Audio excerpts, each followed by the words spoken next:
Joshua ဘန်းကိုလာတွေ့တာတွေ့ခွင့်မရလို့မလေးရှားမှာအကြီးအကျယ်ရန်ဖြစ်စကားများကြပါရယ်ခင်ဗျာမင်္ဂလာပါ Worship Greenman ပရိသတ်ကြီးခင်ဗျာအခုရက်ပိုင်းမလေးရှားနိုင်ငံကွာလာလမ်ပူမြို့မှာရောက်ရှိနေတဲ့မြန်မာကုံဆောင် UFC Fighter လေး Joshua ဘန်းနဲ့ပတ်သက်ပြီး Social Media ထက်မှာဟိုးလေးတကြော်ကြော်နဲ့အတော်လေးကိုပွဲစုသွားစေခဲ့တဲ့ဖြစ်ရစံကြီးတစ်ခုကအမှတ်မတင်ဖြစ်ပွားခဲ့ပါတယ်အဲ့ဒါကတော့တခြားမဟုတ်ပါဘူးကပောက်ကျော် Fighter လေး Joshua ဘန်းကိုအဝေးကနေတကူးတကလာရောက်တွေ့ဆုံအားပေးကြတယ်ပရိသတ်တွေနဲ့ပွဲစီစဉ်သူတွေကြားမှာတွေ့ခွင့်မရလို့ဆိုပြီးအချင်းချင်းစကားများရန်ဖြစ်ခဲ့ကြတဲ့အထိတင်းမာမှုတွေအကြီးအကျယ်ဖြစ်ပွားခဲ့တာပဲဖြစ်ပါတယ်ခင်ဗျာတကယ်တော့ Joshua ဘန်းဆိုတာအခုချိန်မှာမြန်မာပြည်သားတွေမကပဲတကဘာလုံးကအားပေးနေကြတဲ့ထိပ်သီးအားကစားသမားတဦးဖြစ်တဲ့အတွက်သူကိုမြင်မှုချင်းလုံးလို့လာတွေ့ကြတဲ့သူတွေဟာအုံအုံကျွတ်ကျွတ်ပါပဲဒါပေမဲ့အဲ့လိုလူအုပ်ကြီးတွေကြားထဲမှာဘာကြောင့်အခုလိုရန်ပွဲကြီးအထိဖန်နီးမိသွားကြတာလဲဘယ်သူတွေကဘလို့စကားများခဲ့ကြလဲဆိုတာဒီကနေ့ဗီဒီယိုထဲမှာအစအဆုံးအသေးစိတ်တင်ဆက်ပေးသွားမှာမို့အဆုံးထိလက်မလွတ်တမ်းစောင့်ကြည့်ပေးကြပါခင်ဗျာ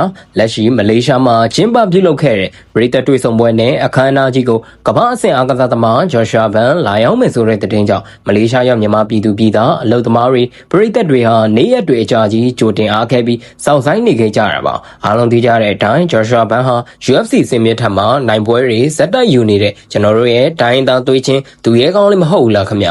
ပွဲကျင်းပတဲ့နေ့မှာဆိုရင်လည်းအခမ်းအနားခမ်းမတစ်ခုလုံးမှာလူတွေအပြည့်အနှက်နဲ့အလွန်ကိုစီကားနေခဲ့တာပါပရိသတ်အများစုဟာ Joshua ဘန်းနဲ့အမတ်တရားဓာတ်ပုံတွဲရိုက်ချင်ကြပါတယ်လက်မှတ်ထိုးချင်ကြပါတယ်ပြီးတော့တိုင်းတစ်ပါးမြေမှာပင်ပန်းသမျှ Joshua ဘန်းကိုကြည့်ပြီးခွန်အားယူချင်ကြတာဖြစ်ပါတယ်ဒါပေမဲ့လူအင်အားကအထောင်နဲ့ချီပြီးအရန်များလုံးတဲ့အတွက်ပွဲလုံခြုံရေးနဲ့စနစ်တကျရှိမှုအပိုင်းမှာအားနည်းချက်အချို့စတင်ရှိလာခဲ့တာပဲဖြစ်ပါတယ်ခင်ဗျာဒီနေရာမှာပဲပြဿနာကစတာပါအဝေးကနေဇရိတ်စကားတွေကုန်ကန်အလုပ်ပရက်တွေအနစ်နာခံပြီးလာခဲ့ကြတဲ့ပရိသတ်အချို့ဟာလူအုပ်ကြီးအရန်တိုးဝင်နေတာကြောင့်ကောပွဲစီစဉ်သူတွေရဲ့အချိန်ကန့်သက်ချက်ဘောင်တွေကြောင့်ကော Joshua ဘန်းကိုအနီးကပ်တွေ့ခွင့်မရပဲလွဲချော်ခဲ့ရပါတယ်ခင်ဗျာကြာလာတော့စိတ်မရှိတော့ပဲပရိသတ်တွေနဲ့တာဝန်ရှိသူတွေဒါမှမဟုတ်ရှေ့ကနေအတင်းတိုးဝင်နေတဲ့သူတွေကြားမှာအချင်းချင်းစကားအခြေအတင်စတင်များကြပါတော့တယ်ငါတို့ကဘလောက်တော့ပင်မခံလာခဲ့ရတာလဲဘာလို့ပေးမတွေ့တာလဲဆိုပြီးစိတ်မထိန်နိုင်ပဲအော်ဟစ်ပေါက်ကွဲရကနေခမ်းမအပြင်ဘက်မှာအပြန်လန်းစကားများရန်ဖြစ်ကြတဲ့အထိအခြေအနေတွေက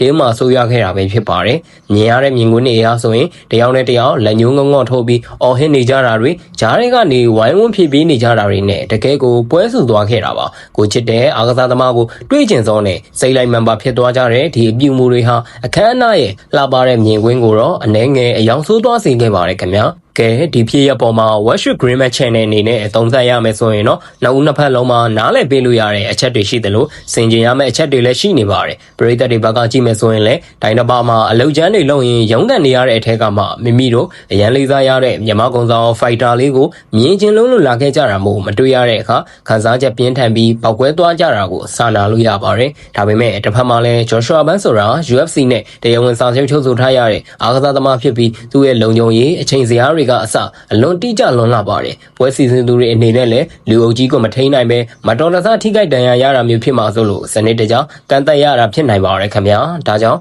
နောက်ပွဲတွေမှာဆိုရင်တော့အခုလိုမျိုးစိတ်လိုက်မှန်ပါရန်ဖြစ်တာမျိုးထက်စနစ်တကျနဲ့စိတ်အေးထားပြီးအလှဆုံးအားပေးနိုင်ကြရင်တော့အကောင်းဆုံးပဲဖြစ်မှာပါခင်ဗျာကဲ Worship Greenman ပရိသတ်တို့ရေ Joshua ဘန်းကိုလာတွေ့ရင်းနဲ့တွေ့ခွင့်မရလို့အချင်းချင်းအကြီးအကျယ်စကားများရန်ဖြစ်ခဲ့ကြတယ်ဒီဖြစ်ရဲ့အပေါ်အခုတို့ရောဘယ်လိုမျိုးထင်မြင်ယူဆကြပါလဲခံစားချက်လေးတွေကိုအောက်က comment မှာလွတ်လပ်စွာဝင်ရောက်ဆွေးနွေးသွားနိုင်ပါတယ်အခုလိုမျိုးစိတ်ဝင်စားဖွယ်ကောင်းတဲ့ကမ္ဘာအဆင့်အားကစားသတင်းတွေနဲ့မြန်မာလူပညာရှင်တွေရဲ့ထူးခြားတဲ့သတင်းမှတ်တမ်းတွေကိုနေ့စဉ်လက်မလွတ်တမ်းကြည့်ရှုနိုင်ဖို့ကျွန်တော်တို့ရဲ့ Worship Greenman Channel လေးကိုလည်း like and subscribe လုပ်သွားဖို့မမေ့ပါနဲ့အားလုံးပဲအေးချမ်းသာယာပြီးဘေးရန်တွေကင်းဝေးကြပါစေကျေးဇူးအများကြီးတင်ပါတယ်ခင်ဗျာ